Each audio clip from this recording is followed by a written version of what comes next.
Hello, this is Mr. Brooks and welcome to Lesson 11.2, Surface Area of Prisms and Cylinders. This is part 2. We're going to look at the surface area, how to find the surface area of cylinders. Okay, a few of the terms we need to know to begin with is a cylinder, just like a prism, has two congruent parallel bases. However, the bases of a cylinder are circles, not polygons like in a prism. The altitude of the cylinder is the perpendicular distance between the bases. Alright, the height of the cylinder is the length of the altitude. So you can have a right cylinder where the lateral face is perpendicular to the base, or an oblique cylinder where the bases are not perpendicular to the lateral face. The height is still the distance, the perpendicular distance between the bases, though. Again, just like a prism, the lateral area is going to be the area of the lateral face, which for a cylinder is, when you unroll it, it is a rectangle. The surface area will be the lateral area plus the area of both bases. So lateral area of a cylinder, just like a prism, is going to be the perimeter of the base times the height. But in this case, the perimeter of the base would be called the circumference of the base times the height. So it's 2 pi r times the height, or pi times the diameter times the height. Lateral area, circumference of the base times the height. Surface area, just like with a prism, is going to be the lateral area plus the area of both bases. Alright, and the lateral area we said is 2 pi r times h plus the area of a base, which is pi r squared, times 2. Alright, let's take a look at some examples and see if we can get this figured out. Alright, example 3 says, find the surface area of a cylinder when the base has a radius of 4 and a height of 6. Please pause the video while you try to figure this out. Okay, I've drawn a figure that has a cylinder with height 6 and the radius of the base is 4. We need to find the surface area. The surface area is going to equal the lateral area plus the area of both bases. Alright, our lateral area is going to be perimeter of the base, which is 2 pi r, times the height. So it's going to be 2 pi times 4 times the height of 6, which will be 48 pi. That's our lateral area. Now we're going to take 48 pi and add it to the area of both bases. Area of the base is pi r squared. So we got 48 pi plus 2 times pi times 4 squared. So you got 48 pi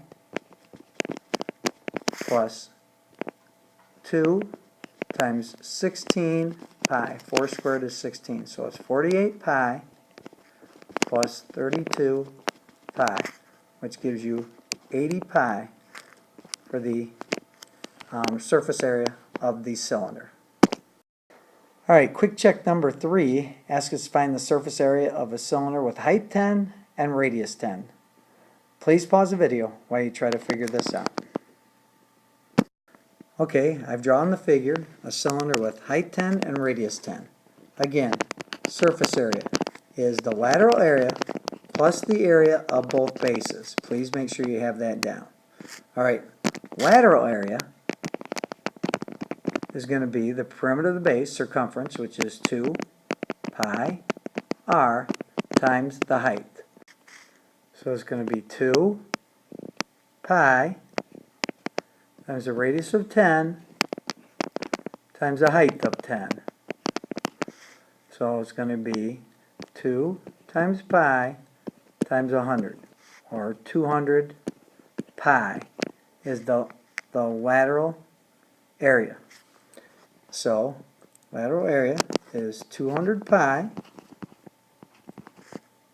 plus 2 times the area of both bases, which is pi r squared. 200 pi lateral area plus 2 area of both bases, pi times r squared. Pi times 10 squared. So you get 200 pi plus 2 times 100 pi. So you get 200 pi plus 200 pi. So the answer to this one is going to be 400 pi for quick check number 3.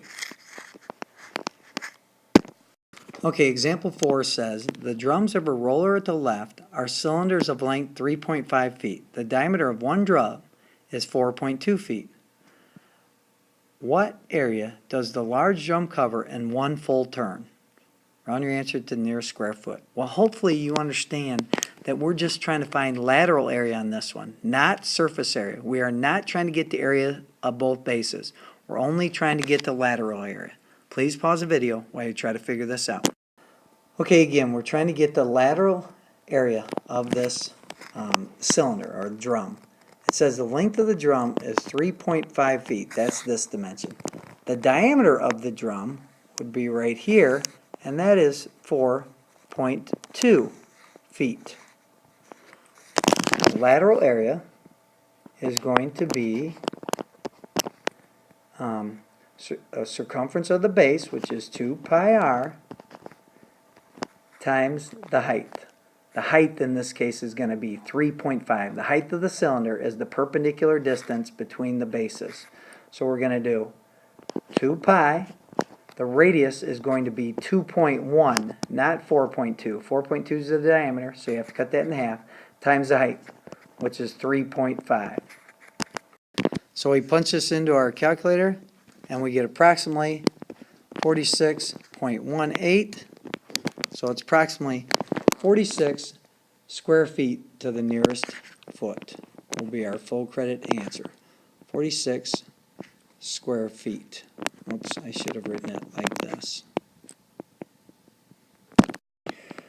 Finally, quick check number 4. Ask us, the small drum, which was the back of the roller in example 4, has a diameter of 3 feet. How much will the small drum cover in one turn? And how much will the small drum cover when the large drum at the front makes one turn? Please pause the video while you try to figure these out. Okay, the diameter of the small drum is 3 feet. The width of the small drum, or they called it, the length is 3.5 feet.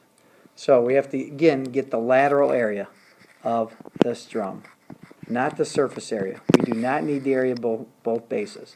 Lateral area is the perimeter of the base, 2 pi r, times the height. Or you could say pi times the diameter times the height. That'd be a little easier. So let's use that. It's going to be 3 pi times the height of 3.5. So the area of the small drum is going to be 10.5 pi, which is approximately equal to 33 square feet. That's how much the small drum covers in one revolution. Now part B asks us, what area does the small drum cover in one turn of the large drum?